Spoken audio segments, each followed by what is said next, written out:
दोस्तों, जब भी हम ईरान का नाम सुनते हैं तो हमारे ज़हन में क्या आता है? खबरों की सुर्खियाँ, सियासी कशीदगी या फिर कोई खुश्क सहराई इलाका। लेकिन क्या वाकई ईरान सिर्फ इतना ही है? बिल्कुल नहीं। आज की इस वीडियो में हम ईरान के इन राजों से पर्दा उठाएंगे जो ज़्यादातर लोग नहीं जानते। हम बात करेंगे कुछ हैरान कुन हकायक, मशहूर गलतफहमियों और उन सच्चाइयों की जो आपको ये सोचने पर मजबूर कर देंगी कि आपने इस शानदार मुल्क के बारे में पहले ये सब क्यों नहीं जाना। तो वीडियो को आखिर तक ज़रूर देखें, और अगर आप हमारे चैनल पर नए हैं तो जल्दी से सब्सक्राइब कर लें ताकि ऐसी मालूमाती वीडियोस आपको मिलती रहें। सबसे पहले बात करते हैं इन गलत फहमियों की जो पूरी दुनिया में ईरान के बारे में फैली हुई हैं। पहली और सबसे बड़ी गलत फहमी ये है कि ईरान एक अरब मुल्क और वहाँ के लोग अरबी बोलते हैं। ये एक बहुत बड़ा झूठ है। ईरान के लोग अरब नहीं हैं, बल्कि वो फ़ख्र से खुद को फ़ारिस या पर्शियन कहते हैं। इनकी ज़ुबान अरबी नहीं बल्कि फ़ारसी है। फ़ारसी एक इंतहाई मीठी और कदीम ज़ुबान है जिसका अरबी ज़ुबान से कोई ताल्लुक़ नहीं। दोस्तों, दूसरी गलतफहमी यह है कि ईरान सिर्फ एक गर्म और खुश्क सहरा है। हकीकत इसके बिल्कुल बरअक्स है। ईरान का जोग्राफिया इतना मतनू है कि आपको वहाँ बर्फ़पोश पहाड़, घने जंगलात और खूबसूरत झीलें भी मिलेंगी। कैप्सियन समंदर के करीब वाक़ हरकानी जंगलात दुनिया के कदीम तरीन जंगलात में से एक हैं। अगर आप सर्दियों में ईरान के शुमारी इलाकों में जाएं तो वहाँ आपको स्कीइंग का शानदार मज़ा भी मिलेगा। अलबर्ज के पहाड़ों पर जमी बर्फ़ यूरोप के किसी भी स्की रिजॉर्ट का मुकाबला कर सकती है। नाज़रीन, अब आते हैं कुछ ऐसे हक़ाइक़ की तरफ जो यकीनन आपके इल्म में इजाफ़ा करेंगे। क्या आप जानते हैं कि दुनिया का पहले इंसानी हकूक़ का चार्टर ईरान में ही लिखा गया था? जी हाँ, बिल्कुल। औरोश वज़ीर-ए-आज़म या साइरस दी ग्रेट ने जब बाबुल फ़तह किया, इसने एक मिट्टी के सिलेंडर पर इंसानी हकूक़ कवानीन लिखवाए थे, जिसे आज साइरस सिलेंडर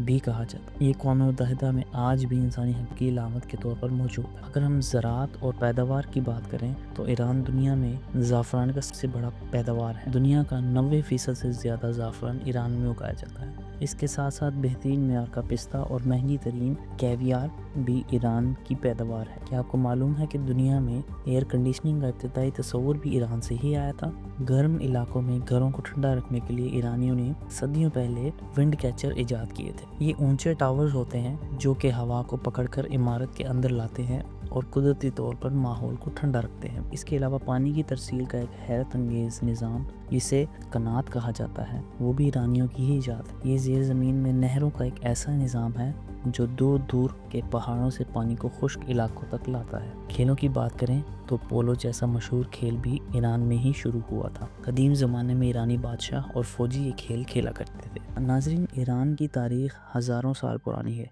और पर्सिपोलिस के खंडरात इसकी अज़मत को गवाही देते हैं। एक कदीम फ़ारसी सल्तनत का दारुल हुकूमत था जिसकी शान और शौकत आज भी देखने वालों को दंग कर देती है। नाज़रीन, ईरान की मसाजिद और फ़न तामीर अपनी मिसाल आप हैं। शिराज़ में वाक़े नसीरुल मुल्क मस्जिद, जिसे पिंक मॉस्क भी कहा जाता है, इसकी खिड़कियों पर लगे रंगीन शीशे जब सुबह की धूप में चमकते हैं तो अंदर का नज़ारा किसी जादुई दुनिया से कम नहीं लगता। इस्फ़हान के नक्शे जहाँ दुनिया के सबसे बड़े और ख़ूबसूरत चौकों में से एक है, जिसे देखने के लिए दुनिया भर से लोग आते हैं। नाज़रीन, इसके अलावा ईरान की सकाफ़त में शायरी रची वसी है। वहाँ के लोग हाफिज़ और सादी जैसे अजीम शायरों से बेपनाह अक़ीदत रखते हैं। आपको ये जानकर हैरत होगी कि ईरान में लोग फ़ैसला करने या फ़ाल निकालने के लिए भी हाफिज़ की शायरी का सहारा लेते हैं। दोस्तों, मगरबी मीडिया अक्सर ईरान को एक ख़तरनाक मुल्क के तौर पर पेश करता है जहाँ सयाहों का जाना महफूज नहीं, लेकिन जो सयाह वहाँ जा चुके हैं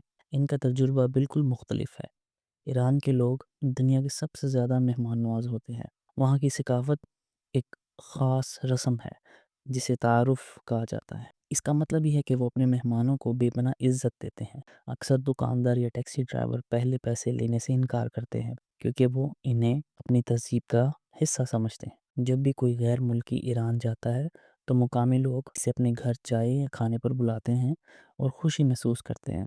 ये वो सच्चाई है जो आपको भी टीवी पर नहीं दिखाई जाएगी। तो नाज़रीन, ये था एक ईरान का वो चेहरा जो ख़बरों की सुर्खियों में कहीं छुप गया है। एक कदीम तरीन तहज़ीब, शानदार फ़न तामीर, खूबसूरत मनाज़र और मोहब्बत करने वाले लोगों का मुल्क। आपको ईरान के बारे में कोई ऐसा फैक्ट जो सबसे ज़्यादा पसंद आया, और क्या आप कभी ईरान जाना चाहेंगे? कमेंट सेक्शन में अपनी राय का इज़हार ज़रूर कीजिए। अगर आपको ये वीडियो मालूमाती लगे तो इसे लाइक करें اپنے دوستوں کے ساتھ واٹس ایپ اور فیس بک پر شیئر کریں، اور ہمارے چینل کو سبسکرائب کرنا مت بھولیں تاکہ ہم آپ کے لیے ایسی ہی زبردست ویڈیوز لاتے رہیں۔ گھنٹی کے بٹن کو بھی دبا دیں تاکہ ہماری نئی ویڈیوز کی نوٹیفیکیشن آپ کو فوراً مل جائے۔ ملتے ہیں اگلی ویڈیو میں اور نئے اور دلچسپ موضوع کے ساتھ۔ تب تک کے لیے اپنا بہت خیال رکھیے گا۔ اللہ حافظ۔